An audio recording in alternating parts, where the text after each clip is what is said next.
দেখেন, আমেরের জীবনে অনেক বড় স্বপ্ন ছিল, সে হজ করতে যাবে, সে কাবাগর তাওয়াফ করবে, এটা তার স্বপ্ন ছিল। এবং গত পরশুদিনই তার হজের ফ্লাইট ছিল। সে যখন এয়ারপোর্টে আসলো, পাসপোর্টে নিরাপত্তাজনিত কিছু সমস্যার কারণে তাকে একটু দাঁড় করিয়ে রাখা হলো। সমস্যার সমাধান যখন হলো, তাকে যখন ছেড়ে দেওয়া হলো, তখন আসলে অনেক দেরি হয়ে গেছে। কারণ আমেরের সাথে অন্যান্য যে হজ যাত্রী, তারা এতক্ষণে বিমানে উঠে গেছে এবং বিমানের দরজা ভিতর থেকে বন্ধ করে দেওয়া হয়েছে। তখন সেই এয়ারপোর্টের অফিসাররা সেই পাইলটের সাথে কথা বলল, পাইলটের সাথে যোগাযোগ করলো, পাইলটকে বলল যে দেখেন, একজন হজ যাত্রী নিরাপত্তাজনিত কিছু সমস্যার কারণে বিমানে উঠতে একটু দেরি হয়ে গেছে, তাকে একটু বিমানে উঠিয়ে নেন, সে বিমানে উঠতে পারে নাই। তখন পাইলট স্পষ্ট বলেছে, যেই বিমানের দরজা একবার বন্ধ হয়ে গেছে, সেই বিমানের দরজা দ্বিতীয়বার কারোর জন্য আর খোলা হবে না। কথা বলে পাইলট বিমানটা আকাশে ফ্লাই করলো।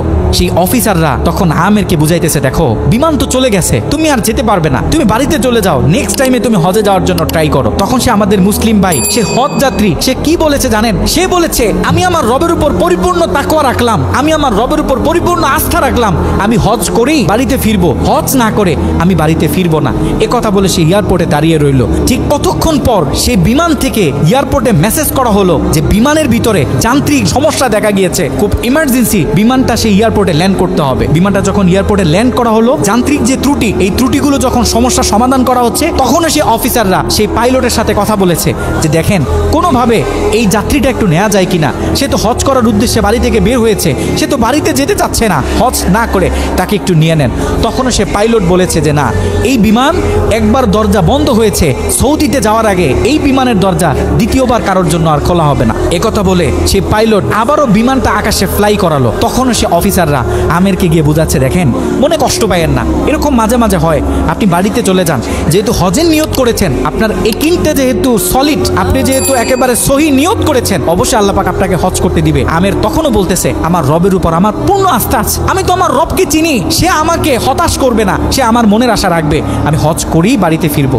কথা যখন বলতেছে, এর ঠিক কিছুক্ষণ পরে আবারও সেই বিমান এয়ারপোর্টে মেসেজ করলো যে বিমানের ভিতরে এখন আগের চেয়ে বেশি কিছু যান্ত্রিক ত্রুটি দেখা গিয়েছে, বিমানটা আকাশে ফ্লাই করতেছে না, বিমানটা এমার্জেন্সি আবার এয়ারপোর্টে ল্যান্ড করতে হবে।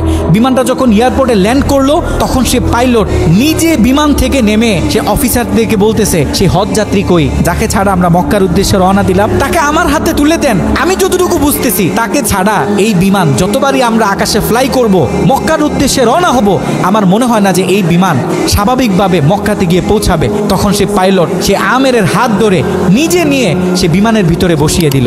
দেখেন, আল্লাহ পাক তো স্পষ্ট বলতেছে, ওয়ামান ইয়াতাওয়াক্কাল আলাল্লাহি ফাহুয়া হাসবু, যে আমি আল্লাহর উপর তাওয়াক্কুল করবে, তার জন্য আমি যথেষ্ট, পৃথিবীর কাউকে তার দরকার হবে না। আল্লাহ পাক আপনাকে বলতেছে, আল্লাহ পাক আপনাকেই বলতেছে, যখন আপনি বিপদে পড়বেন, যখন কোনো বালা মুসিবতে পড়বেন, আল্লাহর উপর তাওয়াক্কুল করেন।